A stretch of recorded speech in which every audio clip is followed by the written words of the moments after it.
Okay, let's go 2 for 2. I'm making a second video today because something I came across while I was doing the previous video, the premiere that I did a few hours ago, just tweaked my interest and I wanted to dig into it a little bit more because I think it's something that may just be completely overlooked by many people, but I think we may be wrong to overlook it.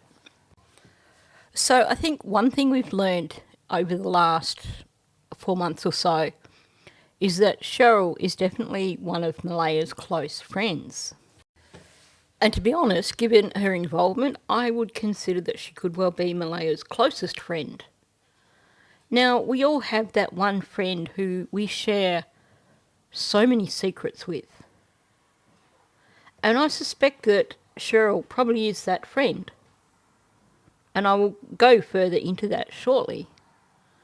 Now, I can't see Malaya being entirely truthful with anybody about what happened to the children. Because the fact that she stayed silent this long says that in her eyes, she believes that she's done something wrong also. So I believe she's battling with a lot of guilt. So she's not going to confide in a friend and give them the full story. But she may give them more information than what we, as the public, know. And I suspect that if she has done that, and given her personality, I'd be very surprised if she didn't. So I suspect that her confidant would be Cheryl. Cheryl seems to have taken on the role of Malaya's spokesperson. She's the one who's turning up to the vigils. She's the one who's turning up to the searches. She's the one who went head-to-head with Logan on that Fog channel and got totally crushed because the content creator didn't realise that, or maybe did, she was just too rude to recognise what she was doing to Cheryl when Cheryl was actually coming out to speak her truth. And what did this woman do? She brought Logan up so that Logan totally attacked Cheryl. End of story. We've not heard from Cheryl since, and I don't blame her. It was a low, dirty move on the part of the content creator, if you ask me. If you have someone connected with a case who approaches you because they want to put things out in the open, then you need to give them a bit of respect. We've heard Cheryl describe herself as being an aunt to those children. We've seen the Snapchat of her and Malaya at the beach, which allegedly is a Snapchat photo with a filter and not an old photo. But when that photo was out, Cheryl came out and defended it, and I will come to that too. We've heard that Cheryl is almost like a sister-in-law to Malaya anyway, because Cheryl's sister Shelby is apparently dating a family member. Not sure, that was a really confusing way of describing it when they said it. But very, very close in terms of they are like family by the sounds of it. I would imagine it would be one of those situations where essentially her and Malaya maybe are so close that people just do see them as being like family. My best friend, my sister, sees her as more like a little sister than just one of my random friends. So we had this image that popped up about 4 months ago. This was the first time we'd heard of Cheryl. And this image was of her and Malaya at the beach. And of course people were naturally up in arms over it. Now, I would like to see it without a filter, but if this is a Snapchat photo, I'm guessing this is the only version of it. But this is where we get the claims of Malaya and Cheryl heading off to the beach. And we heard Wade say that he believed that Malaya was headed to the beach every day over summer. So we originally had a screenshot of that image posted by someone claiming to be Malaya's cousin. Now, I haven't looked into that. That person just kind of vanished after that. But either way, the image popped up and people got up in arms in it because, of course, Malaya's children had only been missing for a matter of weeks. I think probably 6 weeks maybe. And there she is sitting at the beach, allegedly, with her friend Cheryl. So Cheryl came online to defend her with this comment.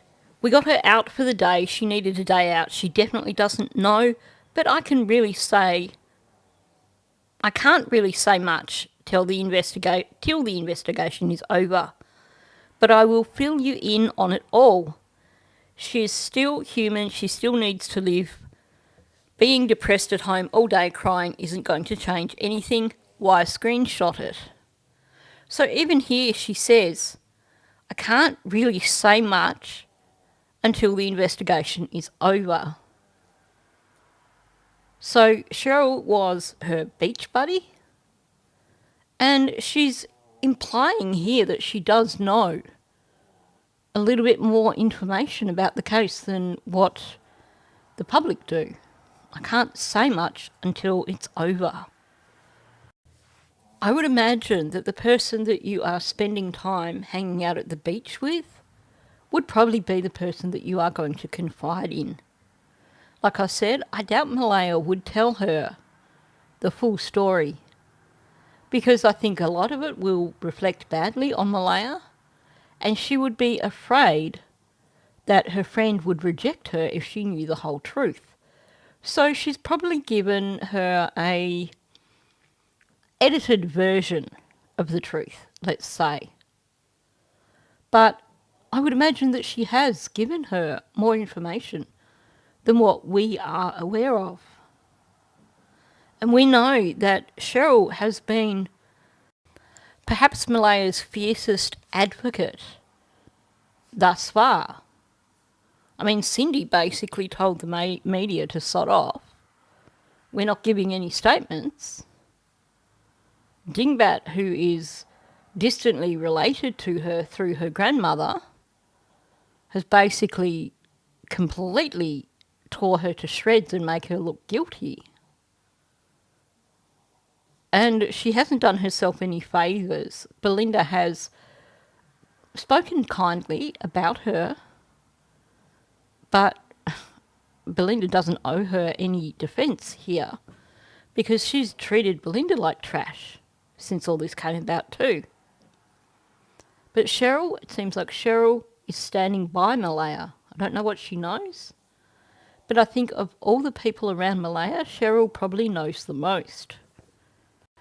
Like I said, I'm just going to play a quick excerpt from that interview that Cheryl did on that channel, just to give you a bit more of a feel for her relationship with Malaya. I just wanted to touch on a few things. I was actually there on Friday myself, and it was May 2nd. I live in Truro. I'm good friends with Malaya. I just wanted to kind of touch on a few things that you said. So we were the ones that actually found the blanket, and as far as I knew, the blanket was on the railing, not in the garbage. And Malaya didn't leave Saturday morning. It was Saturday evening because an altercation had broken out and Daniel's mother actually tried to attack me. So there's a few crucial bits of information that we can glean from that. First of all, Cheryl was one of the first people to be there when Malaya reported the children missing. She was there at the same time as Hayden's girlfriend. She was there with Malaya's family. It's that extended family thing. We haven't heard of any other friends of Malaya's being contacted and dropping everything and coming to help with the search at first on the 2nd of May. Maybe there were, but if there were, they weren't the ones that were hanging with Malaya's family members, Malaya's siblings. when you have a friend that is that close a friend that they are hanging with your siblings, that shows you how close the connection is there. She lives in Truro, which means that she would have grown up really close to Malaya. They probably were at school together, I'm guessing. We might have been told that sometime in the past, I can't remember. But it would make sense. She was with Hayley, Hayden and Emily when the blanket was found. She was a part of that family group that found the blanket. She's that inner circle. And she's pointed out here, she was the person that Janie tried to attack. Meaning she was an outspoken person. She was speaking up over whatever the conversation was. She was speaking up on behalf of Malaya, clearly, to the point that Janie was trying to attack her during that argument on the driveway. So she is well and truly in tight with Malaya and Malaya's family, which certainly to me would point towards her being quite possibly Malaya's closest confidant. Okay, let's skip to talking about the Thursday night. And I'm going to read from the document from the point where you can see the little hand pointing. So she got them tucked into bed around 10 p.m. Jack had his blanket and his dinosaur, and she shut the door. Part of it is then redacted, and then it has Lily went to bed with her backpack, and you have a semicolon. There's a lot more detail there, and then Malaya and Meadow went to bed after that or something. I can't remember that part. We know that she talked about then her and Meadow went to bed after that. So there's information here about what the children had with them when they went to bed that's been redacted. There's information that's been redacted regarding when she put them to bed. Now, we wouldn't be able to guess what that is about. We would just have to wait and see if this information does become available. And it's something that I have wondered about, but like I said, there's no point in getting yourself too concerned over something that you just can't find out information on. Except when I was working on my video earlier today for the premiere that I put out, there was a statement that was made by Cheryl that caught my attention. So this, I believe, is from an article from CTV, and I'm going to go through it with you. However, before I do, I just want to remind you of one thing.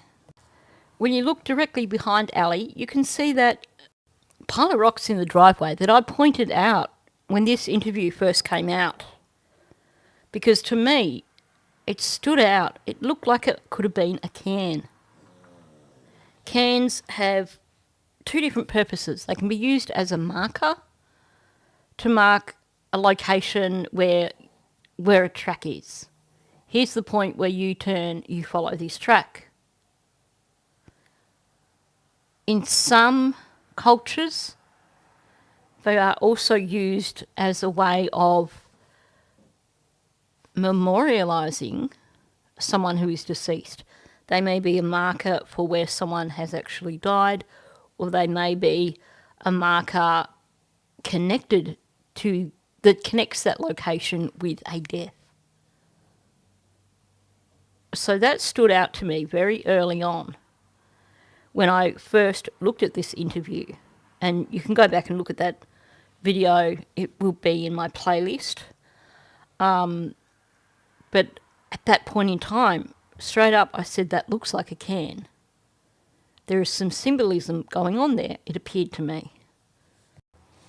Now, even before the can was built, you have Daniel Martel showing the media the significance of the driveway. He was pointing out the boot print, but This is a fascinating photo. And I hope that crime scene analysts from RCMP have had a really good look at this photo.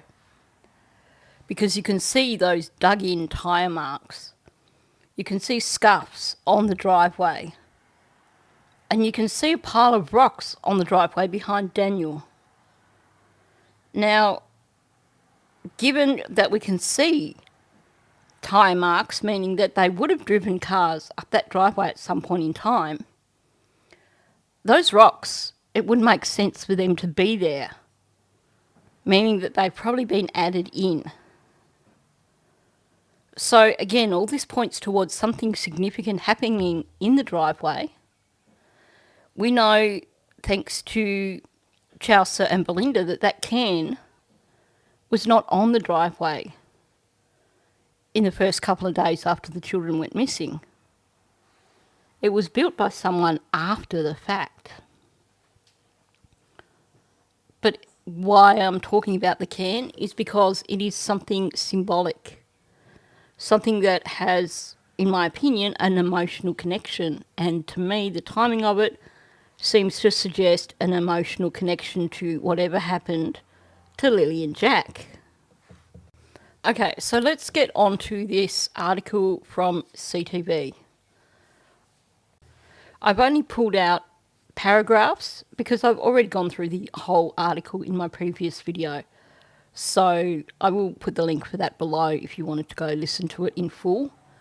But I've pulled out the first two paragraphs to give you context, and then the third one is where we get the significant information. Two of the children's aunts, Hayley Ferdinand and Cheryl Robinson, helped all day in the search efforts. So here, Cheryl is referring to herself as an aunt. We're hoping for answers, said Robinson. We want to find them. We're hoping that the woods hold some answers that we've been searching for, said Ferdinand. Now, I'm just going to say here, I believe that with Hayley being only she's actually Hayden's stepsister or half-sister.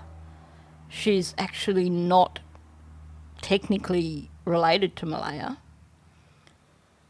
But I don't think that she has been given all the information that Cheryl has. I don't think Malaya has told her what has happened to the children. I think Hayley is having to guess a lot of things. That's just my impression. I may be wrong. Okay, going down to the bottom paragraph, and this is a statement from Cheryl. We're basically looking for Lily's backpack. We're looking for boots. We're looking for clothing. We're looking for anything that they may have had with them. Lily's doll. We're looking for those types of items that might stand out because her backpack is white with strawberries on it, said Robinson. Lily's doll. She has given a list of items that we know were allegedly with the children. Lily's backpack, their boots, items of clothing. We had Daniel claiming that, well, Jack wouldn't have kept his pull-ups on. And yes, items of clothing. You could be looking for a top that Lily was wearing over her Barbie top or whatever it was, however many layers it was. Children do remove jumpers and just dump them.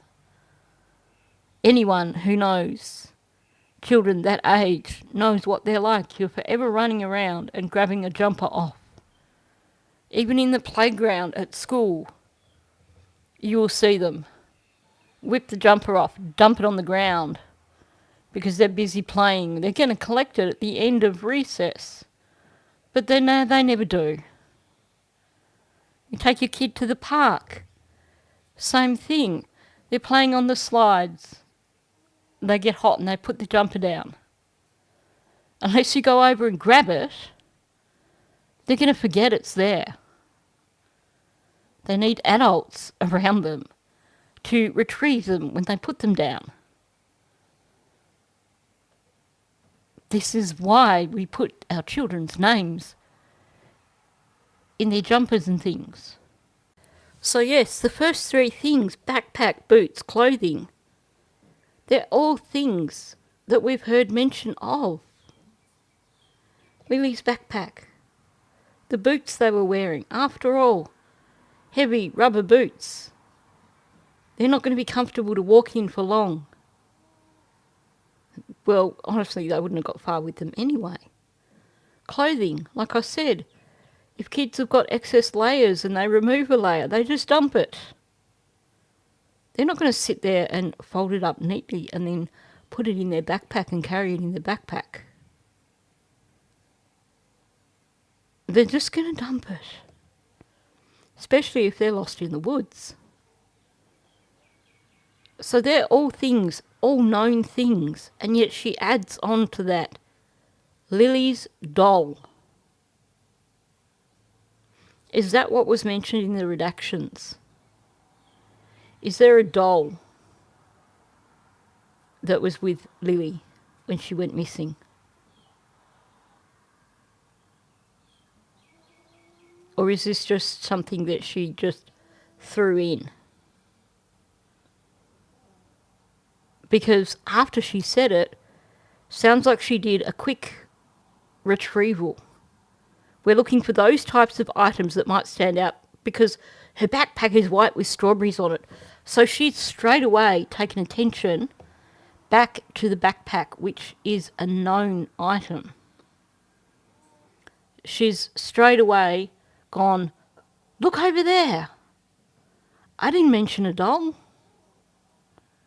Now, I would have loved to have actually heard that in an interview to see how that came out.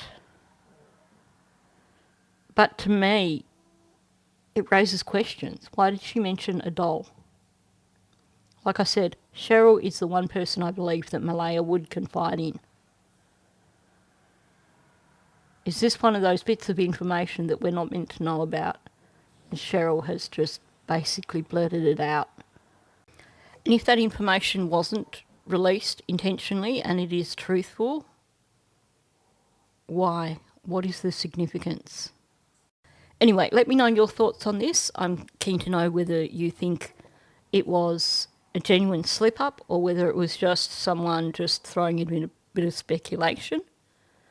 To me, the fact that it has come after a list of known items, that's huge. That makes me think that this is something that Cheryl knows about and she forgot that the public doesn't know about it.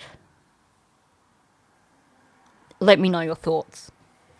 Anyway, thank you for listening. If you are new to my channel, please subscribe.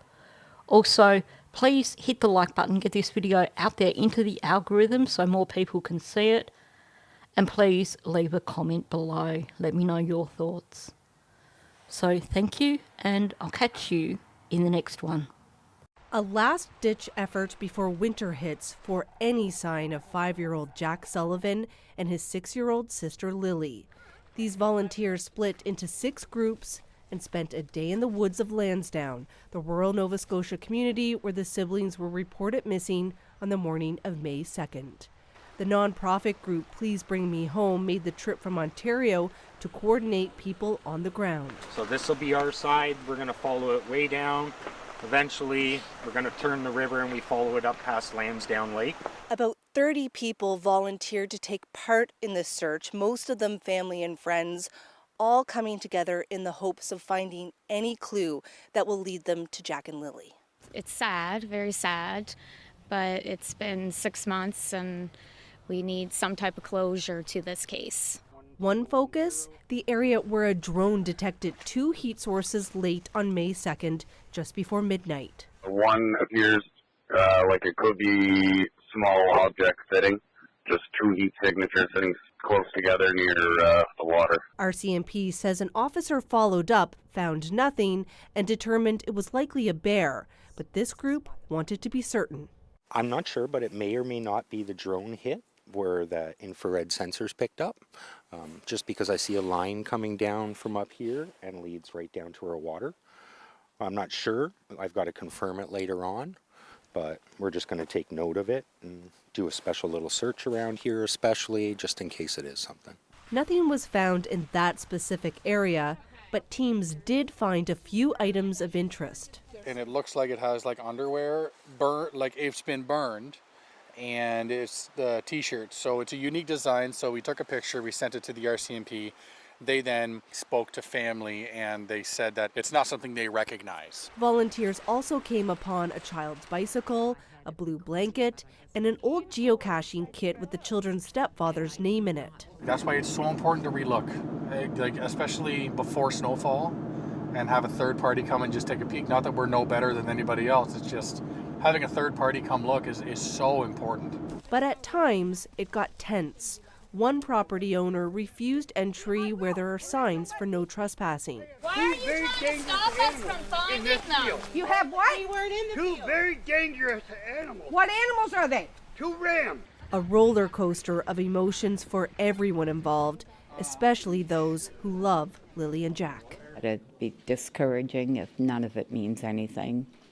So I'm really hoping that something has turned up, evidence of something. Anything will do. I do feel disappointed too. The main output I was looking for was finding the kids, and that's not what happened today. I do feel like we have more questions, especially with finding things throughout the woods. The RCMP says none of the items found are relevant to the investigation, but with everyone feeling unsettled, the volunteer group now plans to bring in cadaver dogs to do continued targeted searches this week. Angela McIver, CBC News, Lansdowne. I've been